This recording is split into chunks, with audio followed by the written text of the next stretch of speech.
Hola a todos, mi nombre es Daniel Alarcón y bueno, soy de la Escuela Superior Politécnica del Litoral y vamos ahorita a simular el circuito que pueden ver a continuación, un circuito compuesto de un inductor, un resistor y una fuente de voltaje AC y bueno, la conexión respectiva a tierra. Y bueno, nos piden aquí simular el circuito RL. RL se identifica un circuito en el que hay una resistencia y un inductor. Y bueno, no lo vamos a simular en MATLAB, lo vamos a simular en Multisim 14. Dice utilice la fuente de AC y nos dice la cantidad que le pongamos de voltaje y de hertz. También nos dicen que conectemos los sensores, o sea los multímetros en el caso de Multisim, y midamos tanto el voltaje RMS de la resistencia y del inductor y la corriente RMS de la resistencia y del inductor. Y bueno, también después vamos a utilizar el batímetro digital para medir la potencia. Y abajo, bueno, con todos esos datos que tenemos, los cuales se completan en estas dos tablas.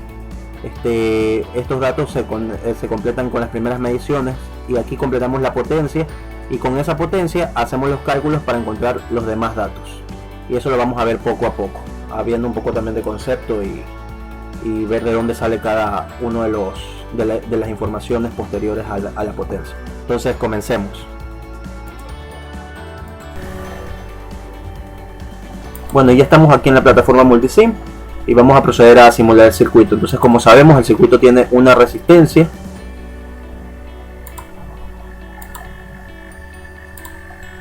también tiene un inductor, una fuente de voltaje de AC y la respectiva conexión a tierra.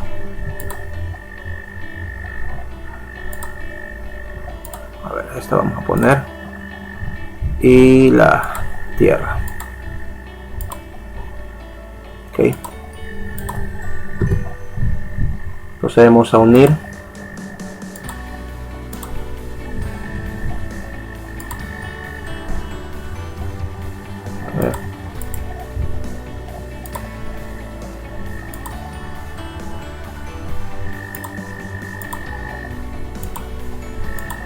y bueno, nos decían que pongamos a la fuente 75 BRMS y 60 Hz. Ya están los 60 Hz y tenemos que poner 75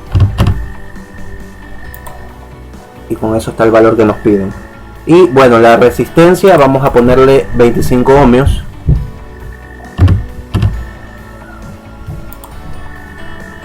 y al inductor le vamos a poner 150 milihenrios.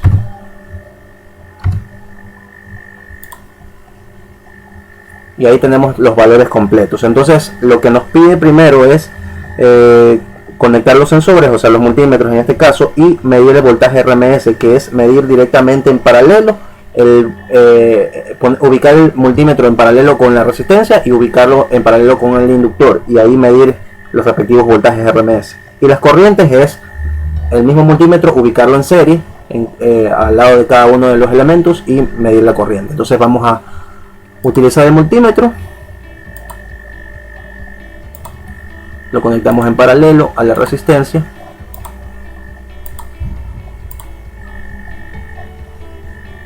y bueno, vamos a medir primero este voltaje. Oh, perdón, no le modulé. Sí, aquí está, pero es de corriente alterna. Tenemos que especificar eso. Y nos dice que 30.244 voltios. Entonces eso lo ponemos en la tabla que nos piden en el experimento 1 completar. 30.244 voltios.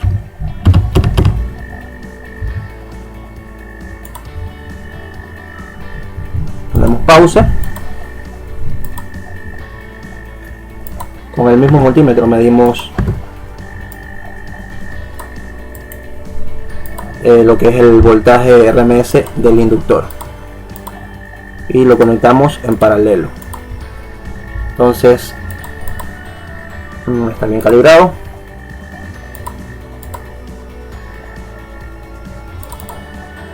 y nos tira que el voltaje RMS del inductor es 68.631. Entonces lo ponemos en la tabla, 68.631 voltios.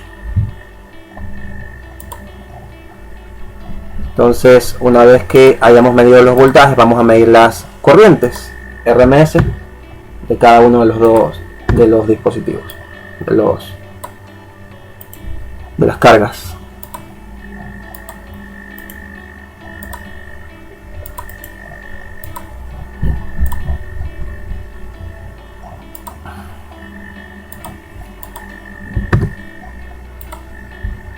Y esto, para medir corriente, como sabemos, tenemos que medirlo, conectarlo en serie. Y bueno, amperios de corriente alterna.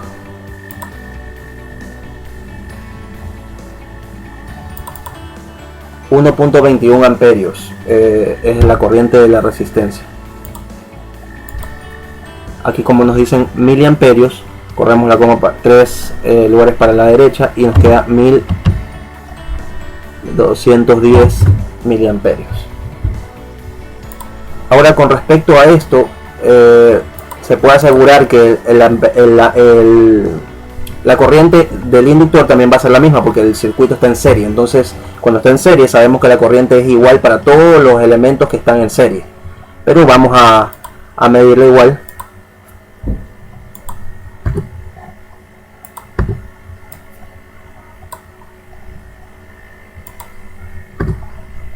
Conectamos en serie al lado de estos dos.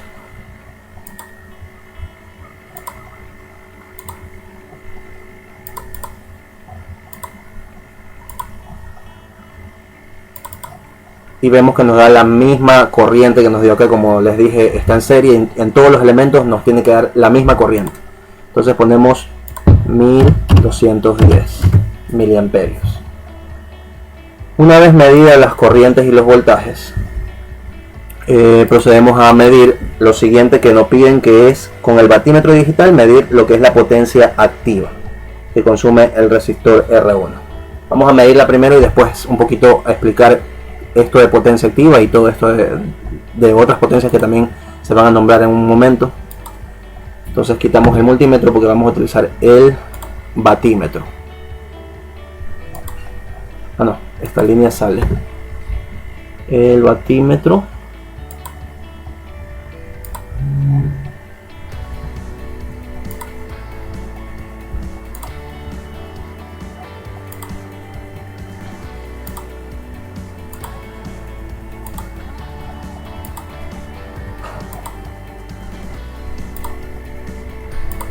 Solo como está de esta forma, y ahí vamos a medir lo que es la potencia activa que consume el resistor.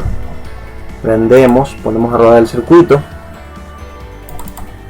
y nos bota que es 36.589 vatios la potencia activa. Entonces 36.589 lo anotamos en la segunda tabla. Vatios.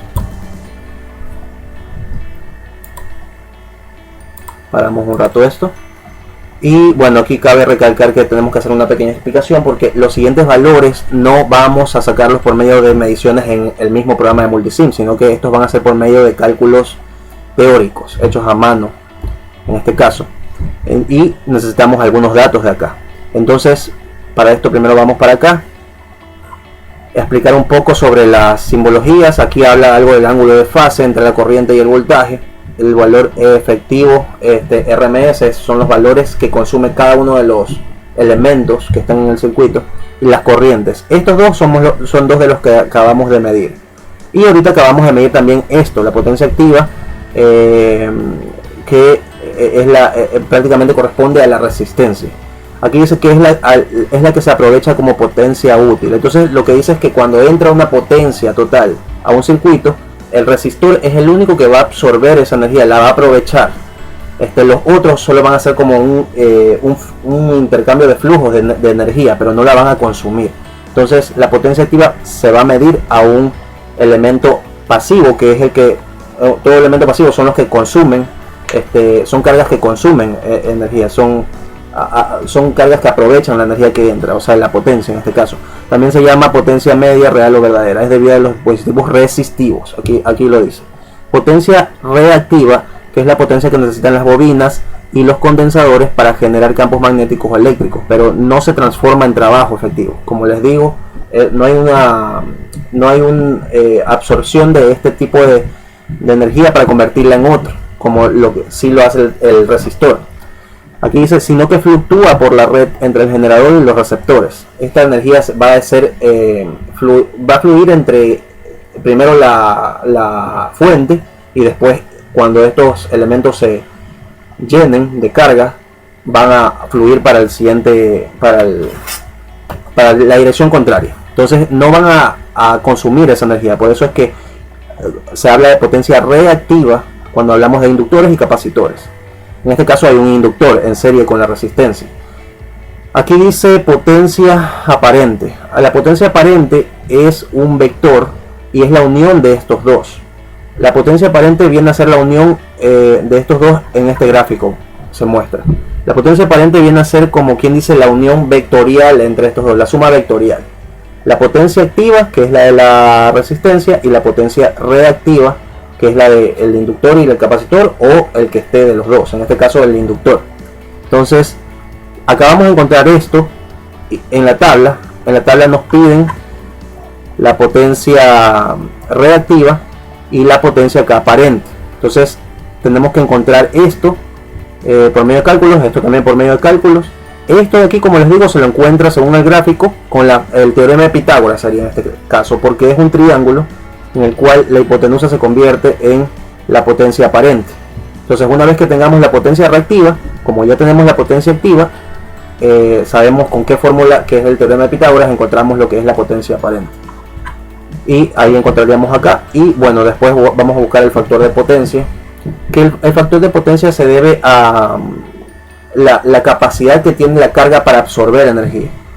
Mientras menor sea el factor de potencia, va a tener menos capacidad el resistor o cualquier dispositivo resistivo de absorber energía y aprovecharla. Entonces eso se lo encuentra por medio del coseno del ángulo, que es el desfase, el ángulo de desfase. Entonces vamos a ver los cálculos. Aquí primero encontramos algo que se llama impedancia. La impedancia la encontramos por medio de la resistencia al cuadrado más la XL, que es la reactancia inductiva, en este caso porque hay solo un inductor. Entonces la reactancia inductiva se encuentra con 2pi FL. Puede parecer un poco confuso si lo digo rápido, pero son fórmulas que ustedes las pueden revisar. No las puedo explicar tan detalladamente del por qué están ahí, de por qué son así, pero por el tiempo, pero las pueden revisar aquí. Entonces sabemos que la reactancia inductiva es 2pi por la frecuencia y por la inductancia. Entonces la inductancia era 150 milihenrios. Entonces eso es igual a 0.15 henrios por 2pi por la frecuencia, que es 60. Entonces encontramos lo que es la reactancia inductiva. Tenemos aquí este dato. La resistencia también la tenemos, que es 25 ohmios. Hacemos la operación y encontramos lo que es la impedancia. ¿Por qué encontramos la impedancia? Porque con la impedancia podemos encontrar lo que es la corriente del circuito. Es la corriente que encontramos con la medición del multímetro, pero aquí la estamos encontrando teóricamente. Nos da el mismo 1.21 amperios, y en la tabla era miliamperios, por eso se transforma en 1210 miliamperios. Una vez que encontramos la corriente, nos sirve eso para encontrar el voltaje RMS de la resistencia y el voltaje RMS del inductor, que también son los dos datos que encontramos con el multímetro en el multisim. Eso lo podemos ver en la tabla. No son exactamente iguales, pero son muy parecidos. 30.244 y aquí tenemos 30.25. La otra da 68.42 y acá el valor que encontramos es 68.63. Es muy cercano. Entonces con eso podemos encontrar también la potencia. Con la corriente que encontramos al inicio nos sirve para encontrar tanto el voltaje RMS, también la potencia, que la encontramos también, la potencia activa, que era corriente al cuadrado por R1. Era la misma que nos salió, o algo cercano. 36.589. Esta es la potencia activa. Entonces lo que nos faltaría es la potencia reactiva para encontrar ¿qué? La potencia aparente. Entonces la potencia reactiva también podemos encontrarla con la corriente del circuito por la reactancia inductiva.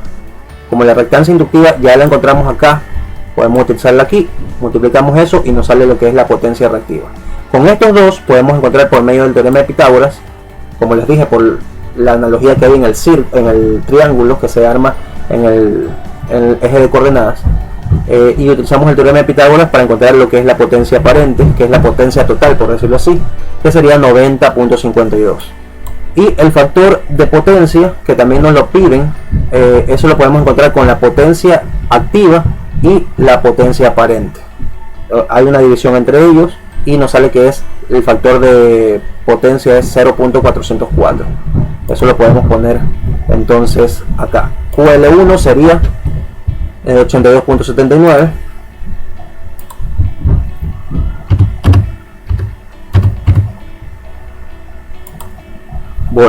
Voltiamperios, y lo que es la potencia aparente es 90.52.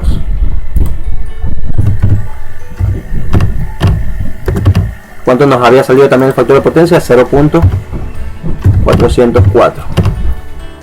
Y tenemos todos los datos.